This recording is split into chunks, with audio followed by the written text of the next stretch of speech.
I knew Grandpa Sam had a twin.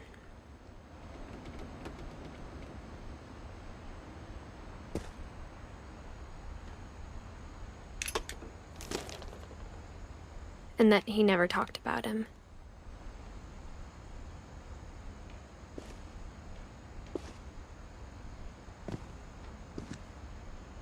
I guess my grandpa didn't like history any more than my mom did.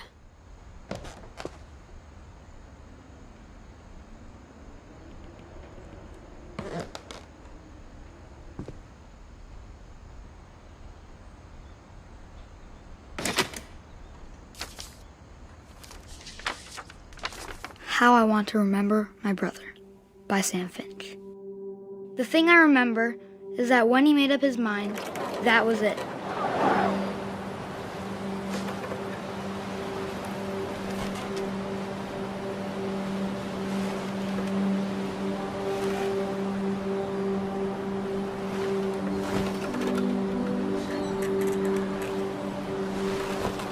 My brother said he'd die before he ate another mushroom. And he did. At Barbara's funeral, we swore we'd never be afraid again. And he wasn't. I think Calvin always wanted to fly. Sam! Calvin! Dinner's ready! Coming! But that day, he finally made up his mind to do it. I told him going around was impossible. Maybe if I hadn't said that.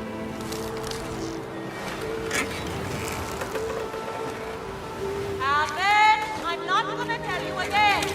Maybe if the wind hadn't picked up. Then maybe he'd still be here. But I doubt it. I think he'd already made up his mind.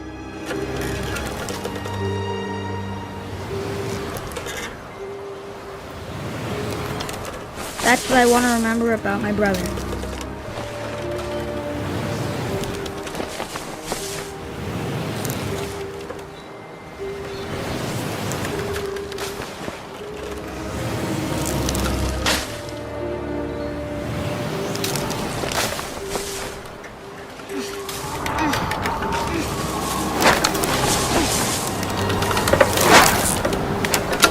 The day he made up his mind to fly. And he did.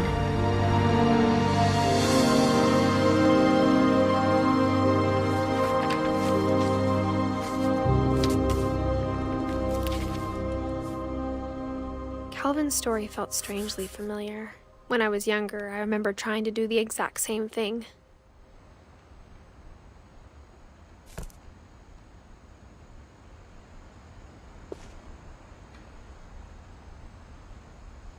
After the funeral, Edie roped off Calvin's half of the room.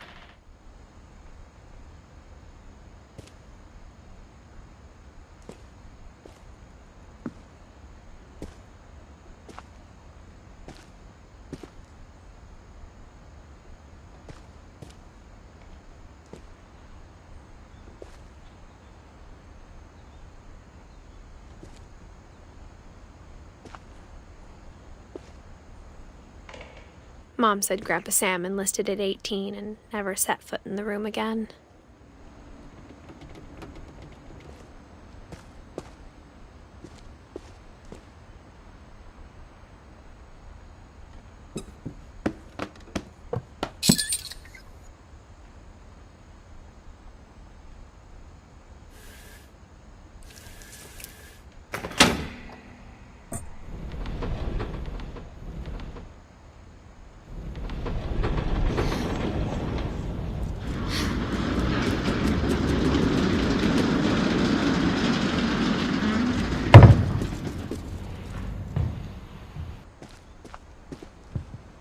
The passages were a pretty tight fit.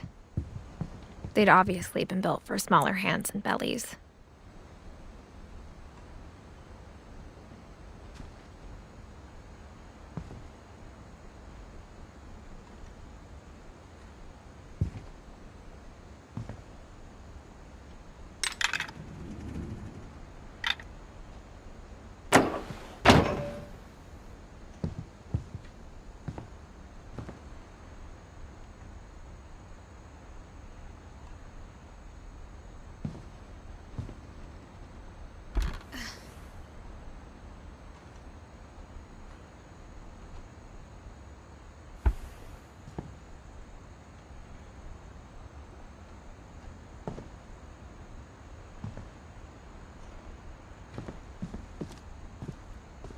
Mom must have locked the third floor stairs on the night we left.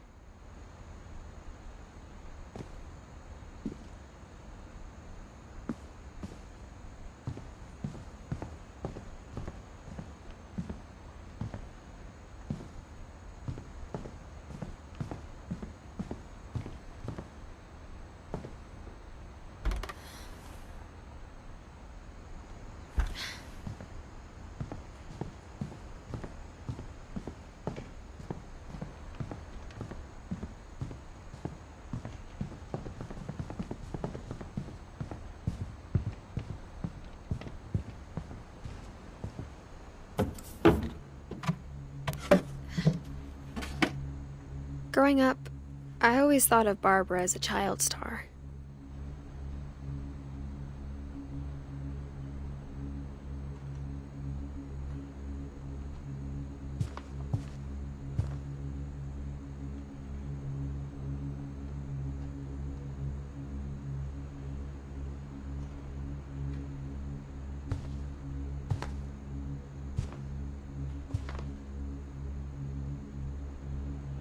I never thought about how hard it must have been for her afterwards.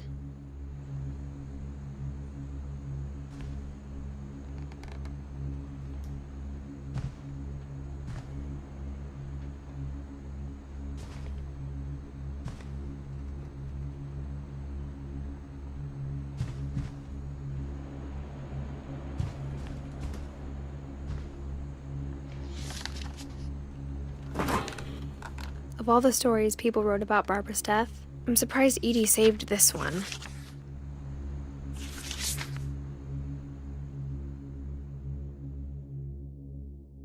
Old Jack here with another ghastly tale inspired by America's most unfortunate family.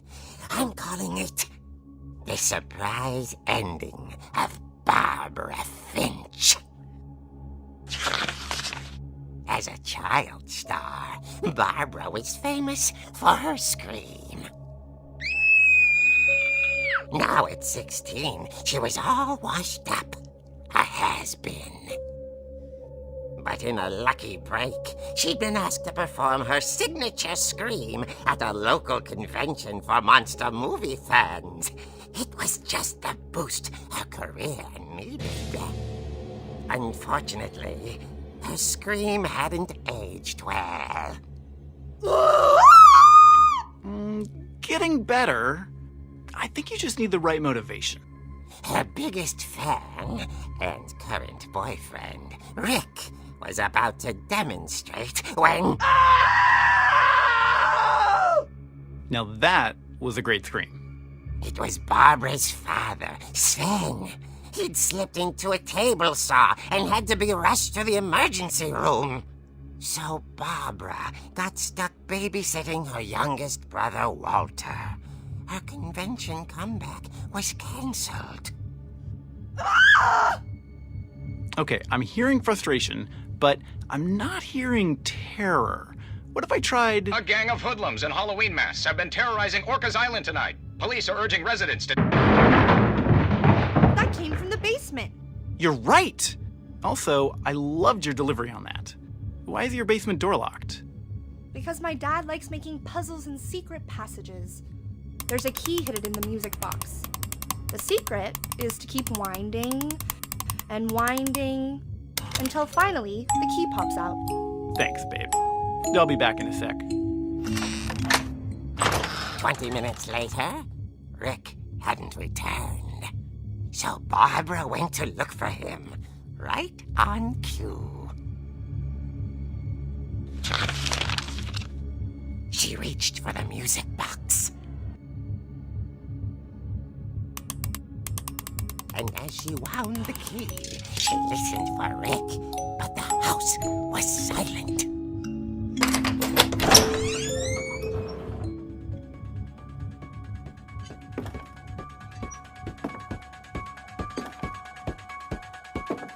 She found Rick's crutch and imagined the worst.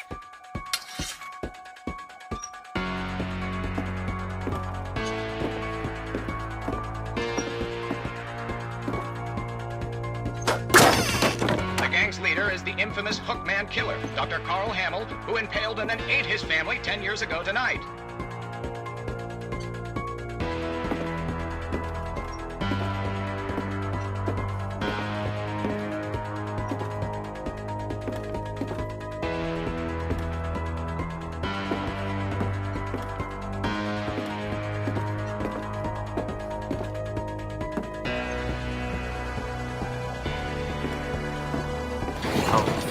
Rattled and grew still.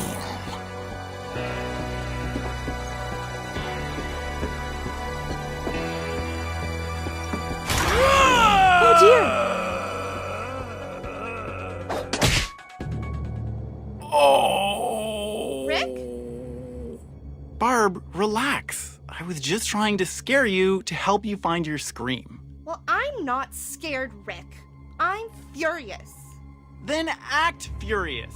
All I'm getting from you now is that you're hurt and confused and you... She threw him out, but she kept a little something to remember him by. Barb, have you seen my other crutch? And she was still holding it when she fell asleep watching the late picture show. Hours later... Barbara! Walter, what's going on up there? Ah! Okay, I'm coming up, but if this is a trick, you're dead, Walter.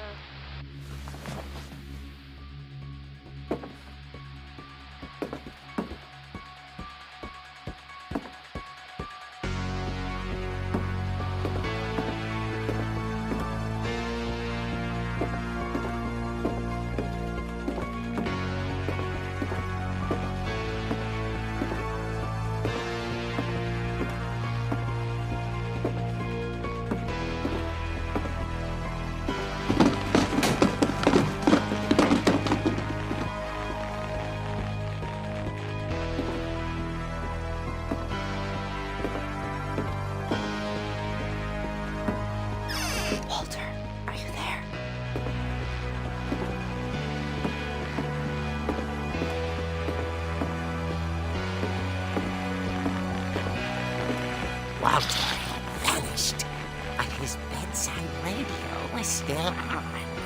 Orcas Island police describe the man as 6 feet tall, with a steel hook for a hand. Residents are urged to lock all doors and windows and notify the police of any suspicious activity. Barbara turned, saw the hook man, and was speechless. He was quite smashing. And his angry was, he couldn't get enough of Barbara. Okay, Barbara, there's gotta be another way out of here.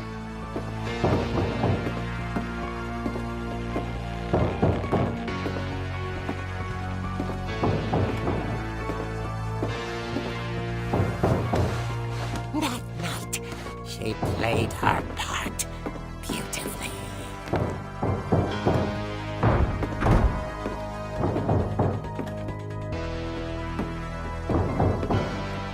Molly's door hadn't been opened in years.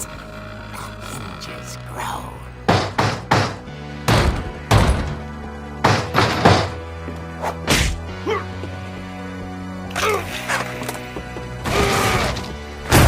He wasn't moving, but she sensed the story might not be over yet.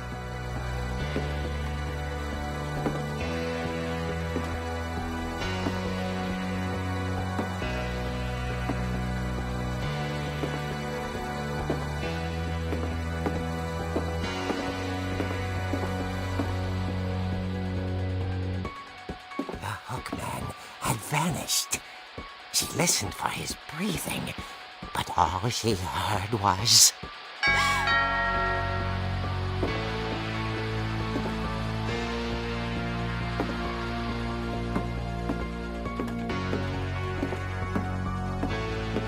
Someone at the door was dying to speak to young Barbara. At the door, she heard whispering. It was coming from inside the house.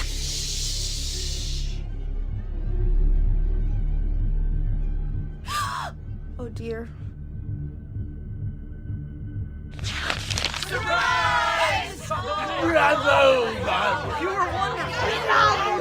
monsters had come to surprise her. For Barbara, it was a dream come true. Then she saw what kind of monsters they were, and she realized what was about to happen. She was going to be famous. And with her final breath, Barbara Finch gave the performance of her life.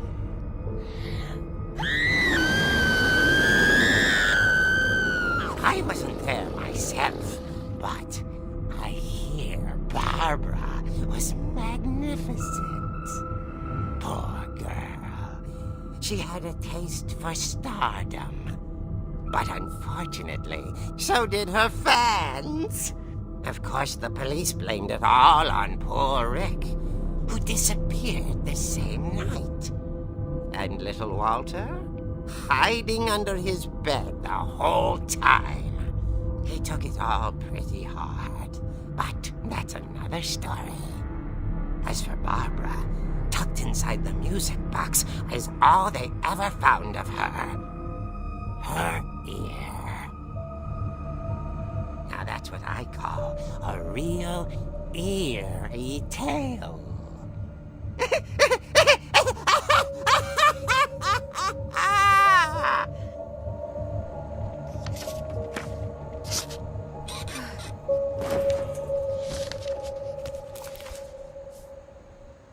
Edie told me all Barbara wanted was to be remembered, as absurd as that comic was. Maybe what Edie saw was a happy ending.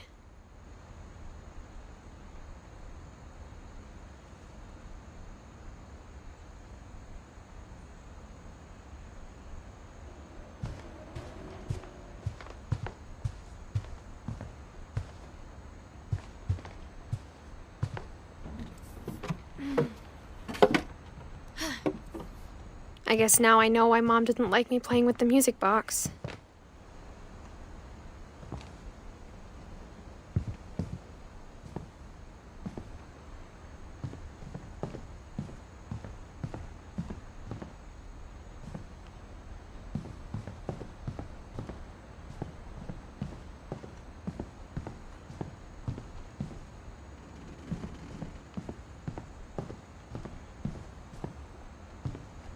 It's funny.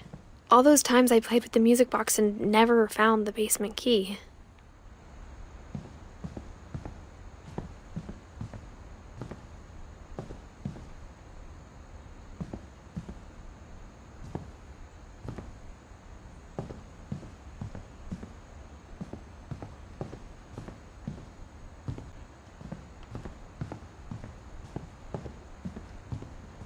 I wonder if that comic was right about there being a key inside the music box near the basement.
Mom said the basement was off limits, unless I wanted another tetanus shot.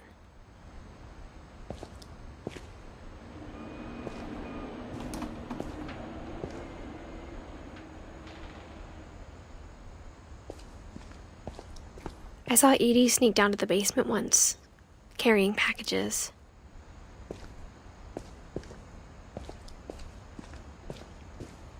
I thought maybe she was hiding presents.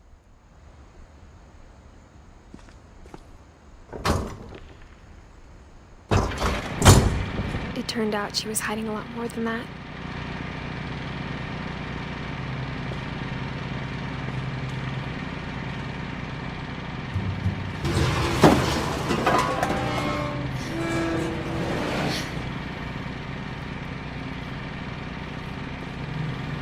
I remember asking Mom once about where Walter had gone.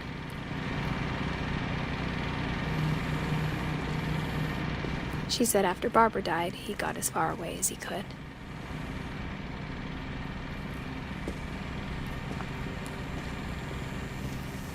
If there's a pattern in all these stories,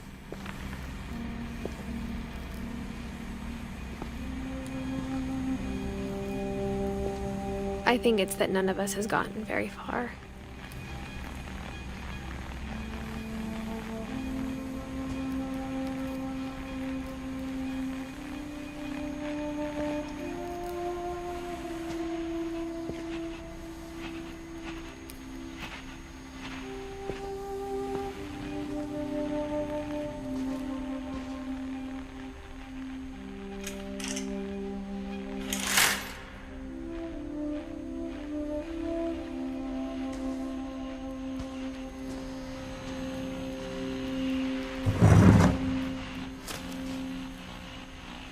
Goodbye, everyone. I can't believe I've been down here for 30 years. On that first day, after the shaking started, I didn't think I'd survive the week.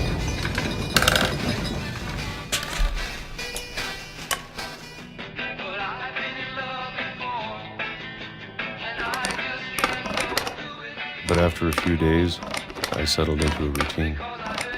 That's what kept me sane. Having a schedule, living for today. I always expected to be dead tomorrow. But if you wait long enough, you get used to anything.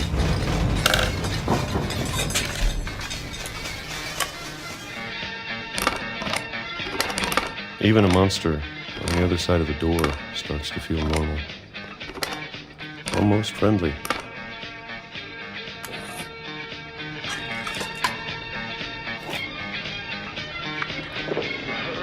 And then one day, everything just stopped. Whatever that thing was, it was gone. Maybe it got tired of waiting. Or maybe I just got tired of being afraid.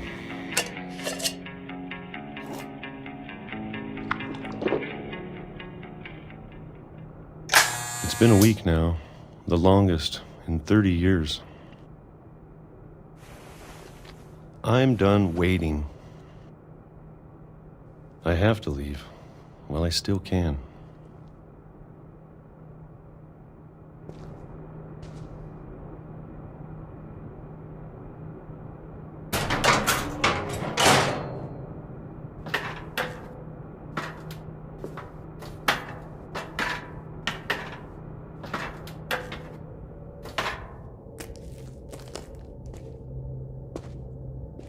I know it's out there, somewhere.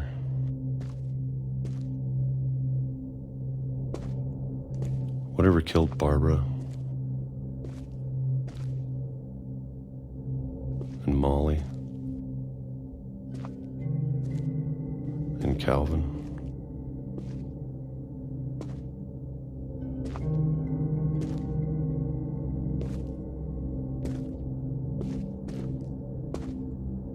Maybe this is all a mistake.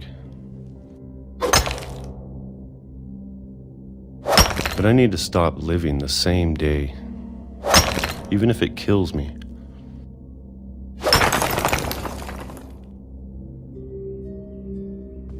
Whatever's out there, I want you to know I'm ready for it. I'm going to appreciate all of it, especially the food. I don't mind if I only have a year left, or a month, or a single week. I'd be happy with one more day. I can already imagine the sun on my face.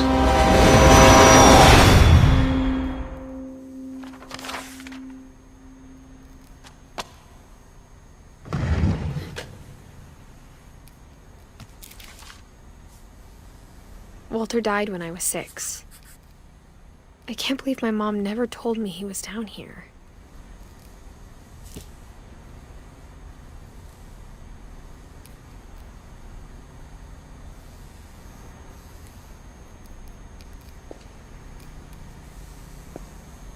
I'm sure my mom was trying to protect me.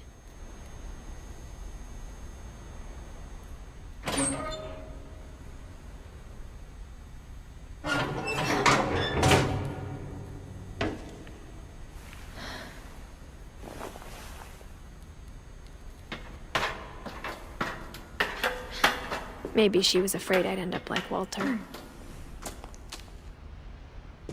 But if she never told me about an uncle under the house, I can only imagine what else she was hiding. I don't want to make the same mistakes she made.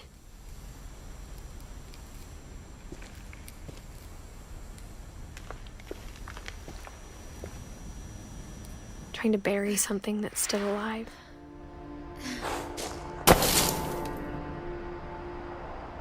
Now that there's only one of us left, or maybe 2, I thought it was time I heard the stories for myself and found out what happened to everyone else. But now I'm worried the stories themselves might be the problem. Maybe we believed so much in a family curse, we made it real.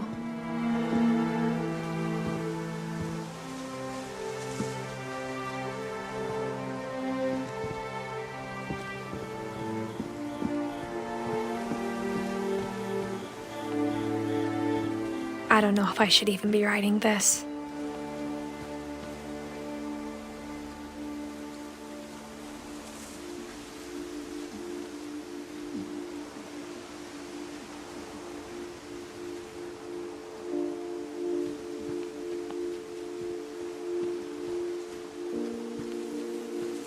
Maybe it'd be better if all this just died with me.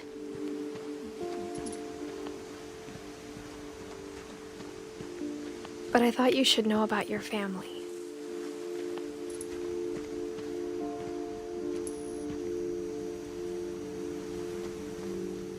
And the history you're a part of.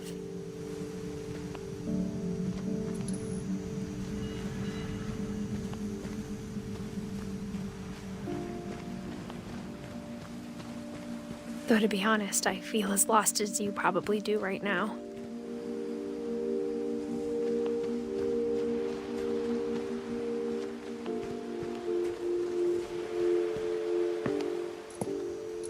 I think the people in these stories believed them, for what that's worth.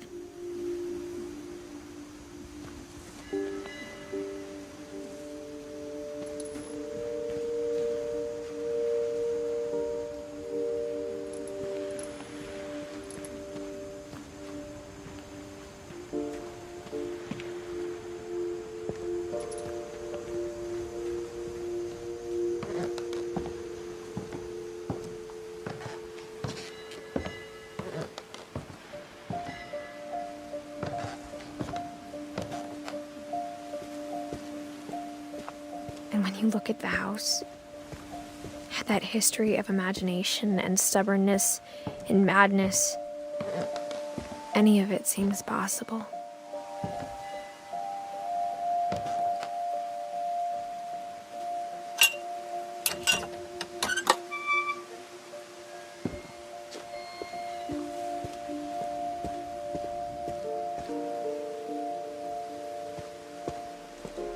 I think we've been surrounded by death for so long, we've just gotten used to it.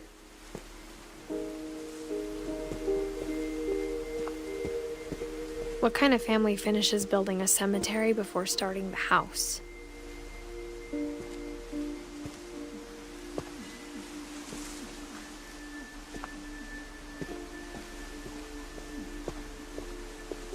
It's embarrassing for me to admit this, but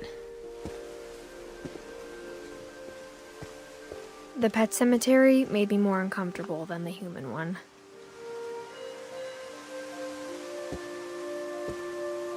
3 of the gerbils were mine, and 2 had been my fault.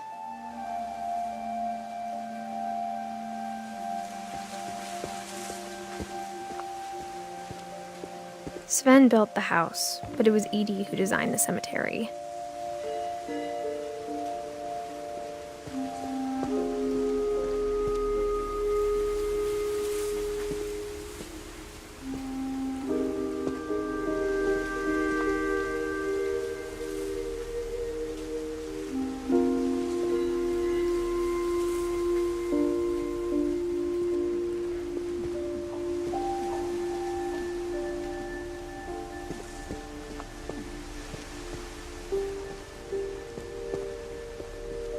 I'm sure Odin's monument had been Edie's idea. My mom was always trying to move on, but for Edie, the past never went away.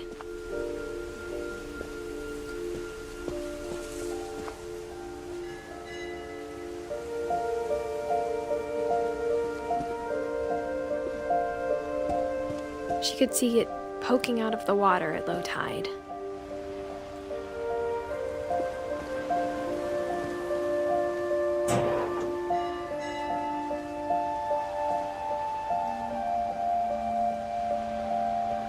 Edie said she dreamed about the old house every night.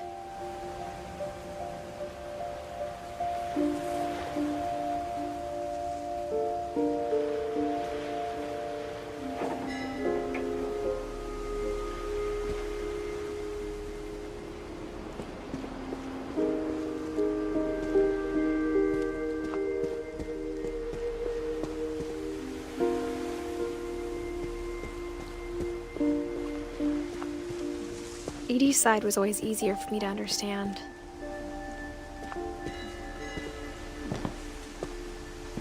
But the older I get, the more I can see where my mom was coming from.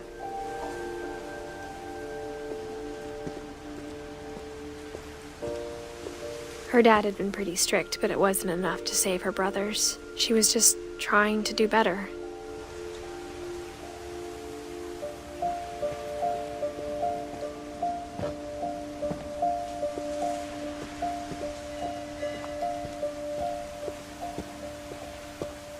There's so many things I wish I could ask my mom now. Part of me thinks this is what she wanted all along. For me to come back someday and find everything out for myself.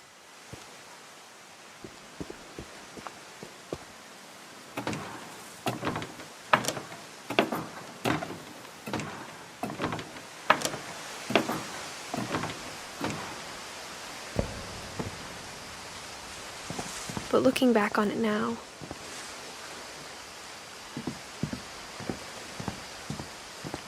if she told me there was going to be so much climbing, I never would have come when I was 22 weeks pregnant.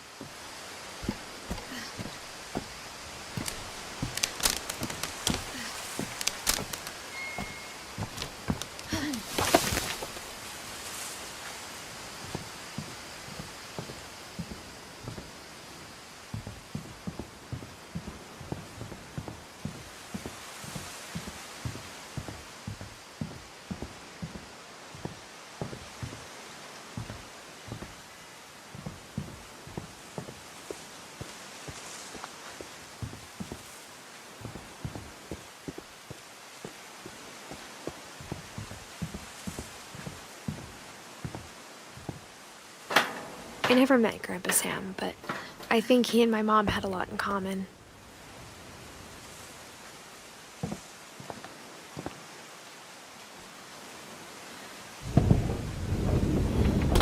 They were both pretty intense.